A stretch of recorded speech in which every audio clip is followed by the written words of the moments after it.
Good morning students, class 11th chapter number 9th that is sequence and series। Previous video में आप लोगों ने इसका इंट्रोडक्शन पढ़ा है कि सीक्वेंस क्या होती है, सीरीज क्या होती है, कैसे हम टर्म्स को सीक्वेंस की फॉर्म में लिखते हैं, कैसे हम सीरीज की फॉर्म में लिखते हैं, दोनों में डिफरेंस क्या होता है। आज का जो टॉपिक है वो है अपना AP that is arithmetic progression.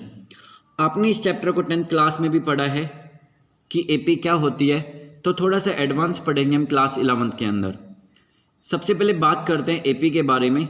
A sequence is called an AP if the difference of any term from its preceding term is constant.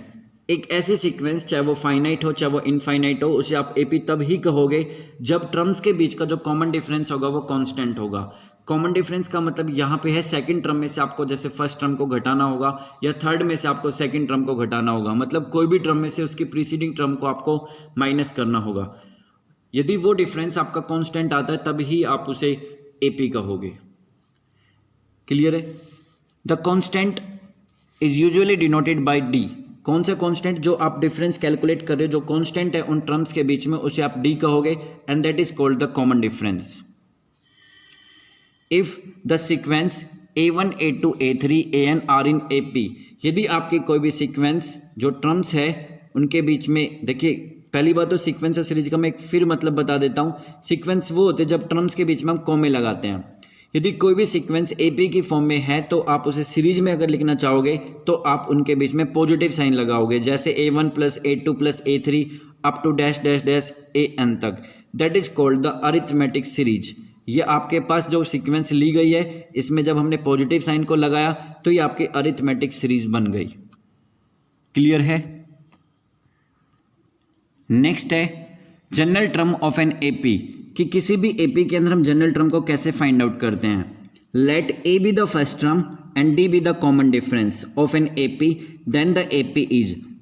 हमारे पास कोई एपी होती है जिसके अंदर ए होता है फर्स्ट टर्म, डी होता है कॉमन डिफरेंस। कॉमन डिफरेंस कैसे निकालते हैं? सेकंड टर्म में से फर्स्ट टर्म को माइनस करते हैं या थर्ड में से सेकंड को माइनस करते हैं, मतलब उसमें से उसके प्रीसीडिंग टर्म को सब्ट्रैक्ट करते हैं। मेरे पास कोई एक सीक्वेंस है जिसकी फर्स्ट टर्म a1 है, सेकंड टर्म जो है वो a प्लस डी है। ए आपकी फर्स्ट टर्म है, डी आपका कॉमन डिफरेंस है। जो थर्ड टर्म है वो a प्लस 2d है, जो फोर्थ टर्म है ये a प्लस 3d है। ऐसे चलते गए और ये लास्ट में पहुंच गए an। जो an होता है इसे हम nth टर्म भी कहते हैं, या इस सीक्वेंस के अकॉर्डिंग इसे हम लास्ट टर्म भी बोल रहे हैं।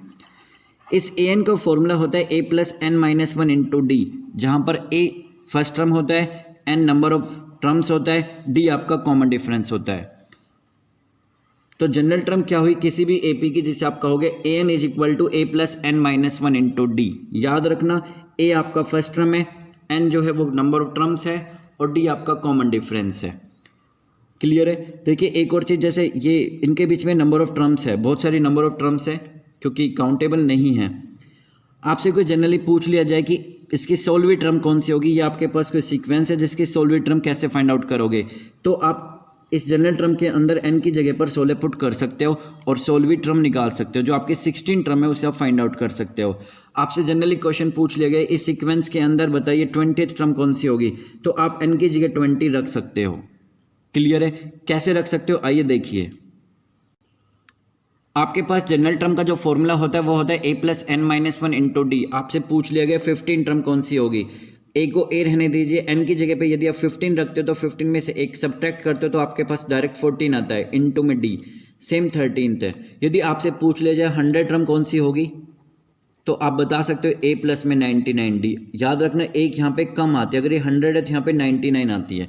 क्यों आती है? क्योंकि n-1 फॉर्मूले के अंदर है। क्लियर है? an क्या होता है? Last term of AP.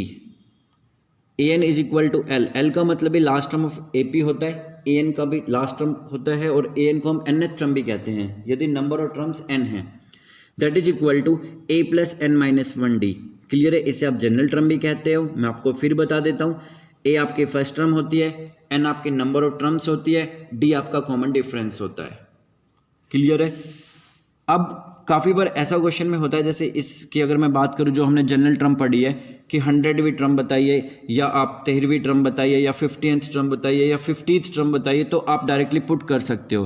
But ऐसा भी तो हो सकता है किसी भी सीक्वेंस के अंदर कि आपको बैक साइड से, मतलब एंड से ट्रम्स पूछ ली जाए कि इस सीरीज के पीछे से 12वीं टर्म कौन सी होगी या इसकी 15 टर्म कौन सी होगी, तो टॉपिक है the nth term from the end, कि किसी भी एपी के लिए आप एंडिंग से n टर्म का फॉर्मूला कैसे बनाओगे।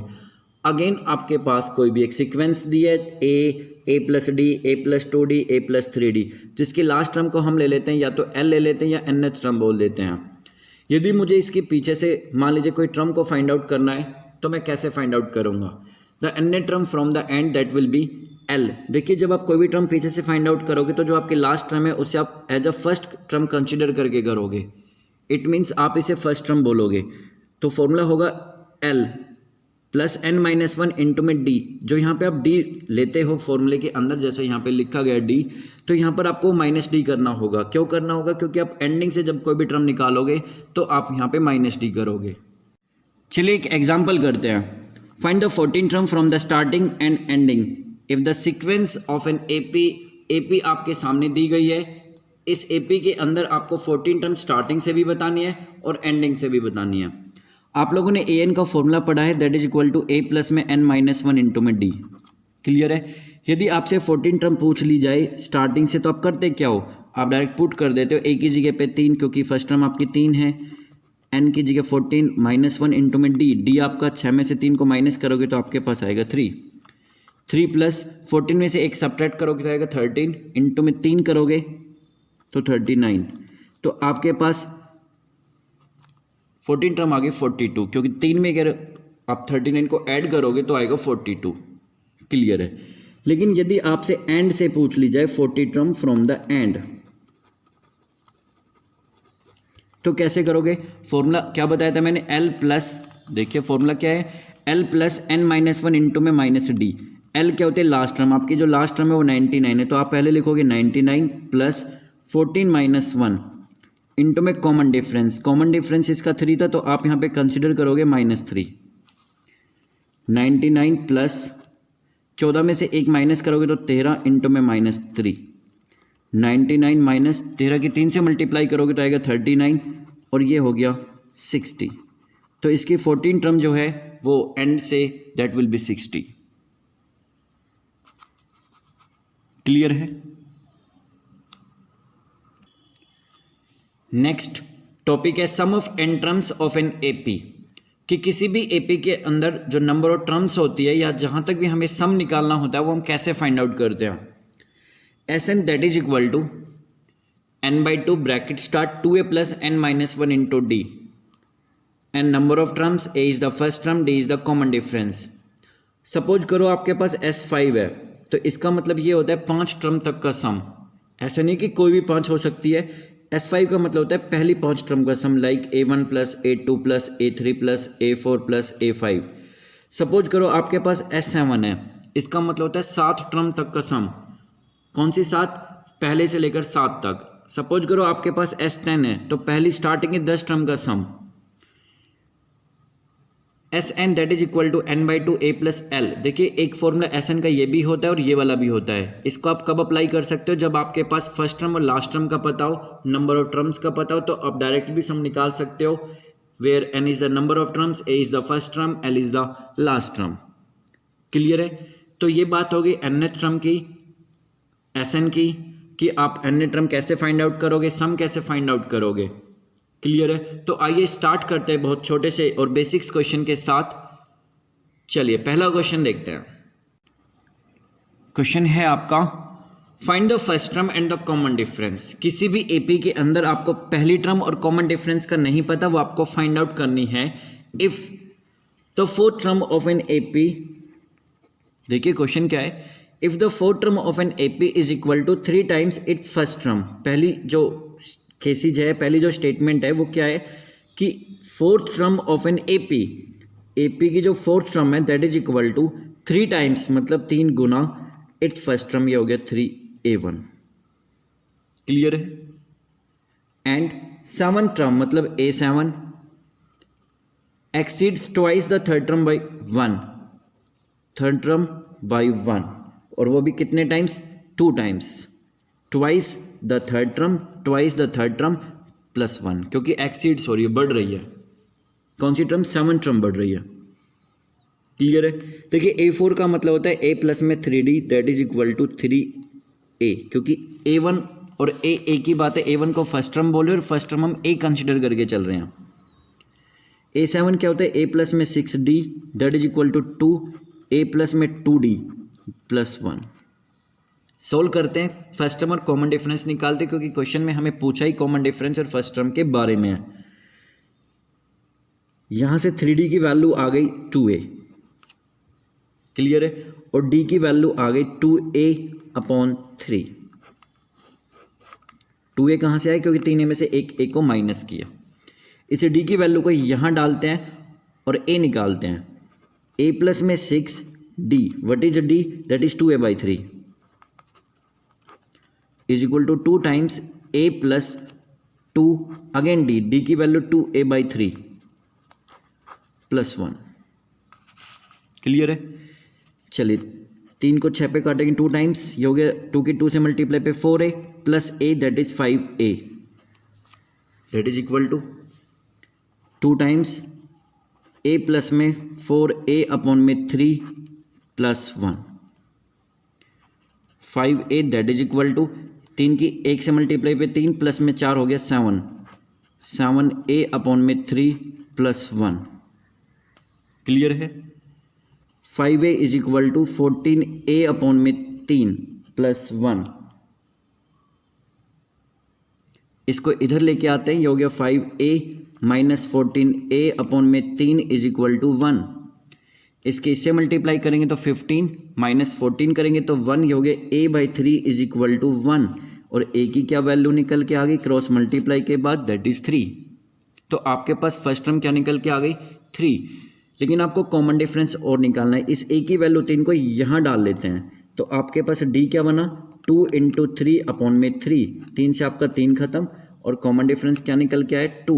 यही आपका क्वेश्चन था कि आपको फर्स्ट टर्म फाइंड आउट करनी थी और आपको कॉमन डिफरेंस निकालना था। क्लियर है। सेकंड क्वेश्चन करते हैं। क्वेश्चन है आपका find the number of integers, मतलब आपको number of terms find out करनी है बिटवीन 100 एंड 1000। 100 और 1000 के बीच में ऐसी कितनी नंबर ऑफ टर्म्स है दैट आर डिविजिबल बाई 7, जो 7 से डिवाइड हो जाती हो। सेकंड क्वेश्चन है नॉट डिविजिबल बाई 7, मतलब, और दूसरा क्वेश्चन में आपको ये बताना है कि 7 से डिवाइड नहीं होती हो। तो सबसे पहले काम क्या करते हैं, पहले number of terms find out करते हैं। देखिए करें क्या, 100 के बाद ऐसी कौन सी टर्म है जो आपके 7 से डिवाइड हो जाती हो। मैं पहले क्वेश्चन की बात कर रहा हूँ आपसे। 100 के बाद ऐसी कौन सी टर्म है जो आपके 7 से डिवाइड हो जाती हो, दैट इज 105। नेक्स्ट 112। अब हमें लास्ट टर्म का नहीं पता कि कौन सी है। 1000 से पहले, क्योंकि हमें बीच की बात हो रही है, 1000 से पहले यदि मैं देखूँ ऐसा कौन सा लास्ट का नंबर है जो 7 से डिवाइड हो जाता है, तो आप करो क्या, 1000 को 7 से डिवाइड करो।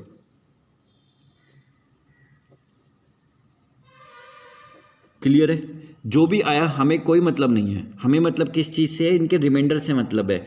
यहाँ पर रिमाइंडर बचा 6, आपको काम क्या करना है, इसमें से 6 को सब्ट्रैक्ट करना है। यदि 1000 में से 6 को घटाओगे तो आपके पास आता है 994। इट मीन्स लास्ट का जो नंबर है वो है 994। क्लियर है। ये सारे आपको टोटल कैलकुलेट करने हैं कि 105 और 994 के बीच में ऐसे कितने नंबर है जो 7 से डिवाइड हो जाते हो।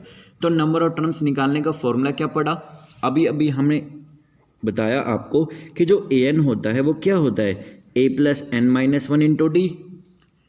an मतलब लास्ट टर्म कितने 994। a क्या होती है फर्स्ट टर्म में आपकी 105 प्लस n माइनस 1, हमें पता थोड़ी नहीं है n क्या है, क्योंकि n ही तो निकालना है नंबर ऑफ टर्म्स। d कितना है कॉमन डिफरेंस, दैट इज 112 में से 105 को माइनस करोगे तो आपके पास कितना आएगा 7 आएगा। नाउ इसमें से इसको माइनस करना है, जब इसमें से इसको माइनस करोगे तो ये आएगा 8 8 9 that is equal to n minus 1 into में 7। क्लियर है। देखिए इसको इसे काट लेते हैं, दैट इज 127। तो यहाँ से जो n की वैल्यू आ गई 127 प्लस 1 करना 128। तो आपके पास जो नंबर ऑफ टर्म्स निकल के आई 100 और 1000 के बीच में, वो टोटल 128 नंबर ऐसे हैं जो आपके 7 से डिवाइड हो जाएंगे। क्लियर है। अब सेकंड क्वेश्चन में क्या आता है, ऐसे कितने नंबर है जो 7 से डिवाइड नहीं होंगे, नॉट डिविजिबल बाई 7। देखिए काम क्या होता है, आप किसी भी चीज़ का डिविजिबल बहुत आसानी से फाइंड आउट कर सकते हो। अगर नोट की बात है तो आप करोगे क्या, आपको ये देखना है कि 100 और 1000 के बीच में टोटल कितने नंबर है। क्लियर है बात, पहले तो 100 और 1000 के बीच में कितने नंबर है, माइनस वो नंबर जो 7 से डिवाइड हो जाते हो। कौन से number, number of integers between 100 1000 divisible by 7। वापस फिर सुनिए, आप किसी भी चीज़ का डिविजिबल बहुत आसानी से फाइंड आउट कर सकते हो। यदि आपके पास नॉट डिविजिबल आ जाए तो टोटल नंबर ऑफ टर्म्स में से वो वाली टर्म घटा दीजिए जो आपकी 7 से डिवाइड हो जाती हो। 100 और 1000 के बीच में टोटल नंबर ऑफ टर्म्स 899 है। क्यों, क्योंकि 1000 इंक्लूड नहीं होगी, आपके बीच की बात हो रही है। माइनस नंबर ऑफ इंटीजर्स, कौन से इंटीजर जो आपके 7 से डिवाइड हो जाते हो, दैट इज 128। आप इसमें से इसको माइनस करोगे तो ये आएगा 771। तो ये टर्म्स 100 और 1000 के बीच में हैं। इतनी नंबर ऑफ टर्म्स 1000 के बीच में है और जो आपकी 7 से डिवाइड नहीं होगी। क्लियर है। 7771 का मतलब ये नहीं कि ये कोई टर्म है, 771 का मतलब है टोटल नंबर ऑफ टर्म्स। आपका नेक्स्ट क्वेश्चन है, if p times the pth term of an AP is q times the qth term of an AP। यहां तक क्या मतलब निकला, p times the pth term and q times the qth term. Clear है। Then show that p plus qth term, मतलब आपको proof करना है p प्लस qth टर्म जो है वो 0 के इक्वल है। ये चीज आपको प्रूफ करनी है और ये चीज आपको क्वेश्चन में गिवन है। चलें, p times the pth term, आपके pth टर्म होते a प्लस में p minus 1 into D. q times the qth term, same जैसे nth टर्म होते ऐसे qth टर्म में क्या करते हैं, q लिख देते हैं n की जगह पे, सोल्व करते हैं। देखिए सबसे पहले इसको अंदर मल्टीप्लाई करते हो जाता है pa, इस p को p से मल्टीप्लाई करेंगे तो p स्क्वायर डी माइनस में p d is equal to, क्योंकि a से मल्टीप्लाई करेंगे तो qa q square d minus में हो गया क्यू डी। तीनों टर्म को इधर लेके आते हैं। देखिए पी ए को पी ए रहने देते हैं, ये क्यू ए, इस क्यू ए को इधर लेके आते हैं। क्लियर है। Plus P square D already है, माइनस में Q square d minus P D plus Q D. तीनों टर्म को एक साइड कर लेते हैं। इन दोनों के अंदर से a कॉमन है, अंदर बचा p माइनस क्यू। इन दोनों के अंदर से d कॉमन है, अंदर बचा p square minus Q square. और इन दोनों के अंदर से d बाहर ले लेते हैं और माइनस बाहर ले लेते हैं, अंदर बचा p minus q, that equal to 0। Clear है। देखिए सबसे पहले काम क्या करते हैं, a को a रहने देते हैं, p माइनस क्यू को p माइनस क्यू रहने देते हैं। इसको लिख सकते हैं p plus q p minus q, d आपका एज इट इज है, p minus q into d भी आपका एज इट इज है।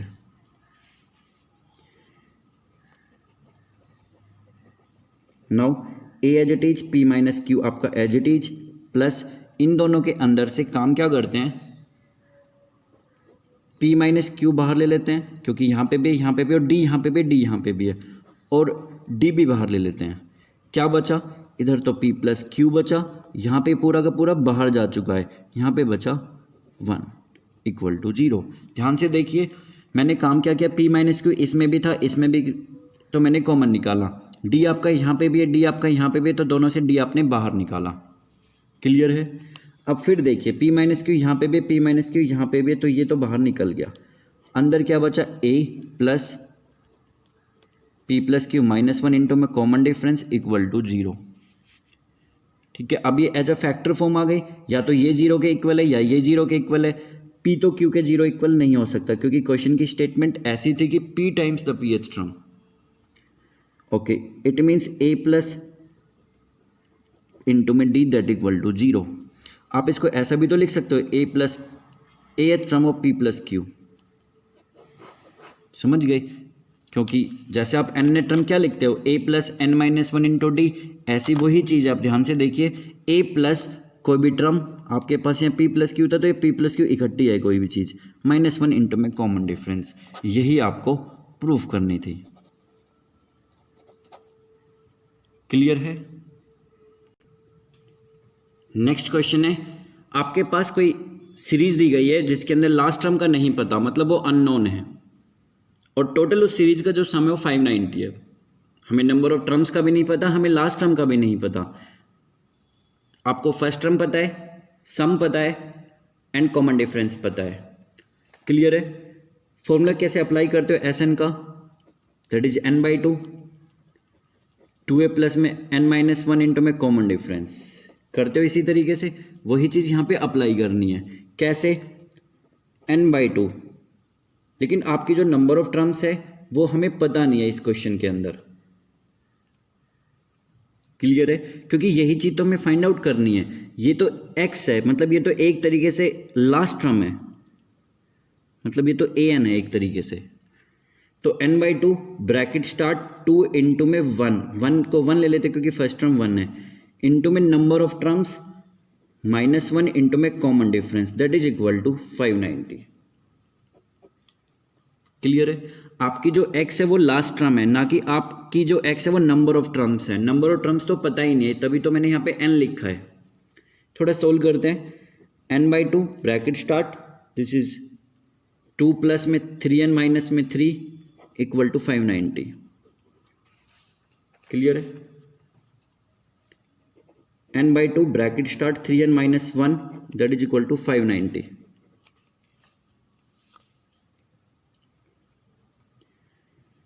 टू को इधर ले जाते हैं, n को अंदर लेके जाते ही हो गया 3n square minus n is equal to 590 into में 2 करोगे आएगा 1180।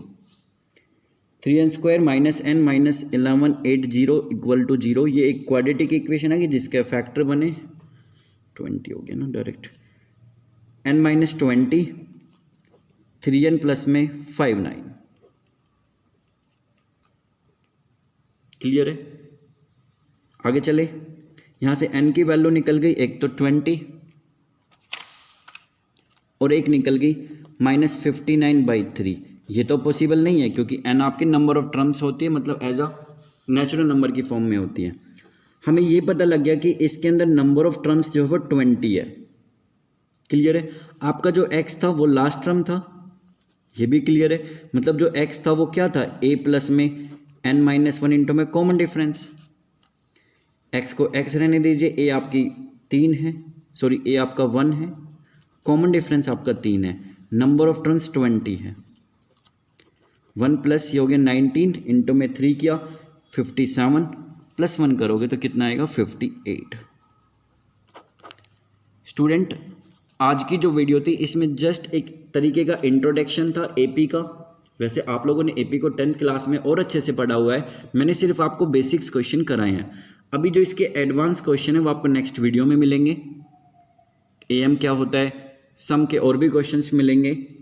तो अगर इन क्वेश्चन में, यहाँ तक के क्वेश्चन में कोई भी आपको डाउट लगता है तो आप मुझसे फ्री और फ्रीक्वेंटली आप मुझसे पूछ सकते हो। आपके पास कॉन्टैक्ट नंबर है, आप मुझे कॉल कर सकते हो। Okay students, thank you.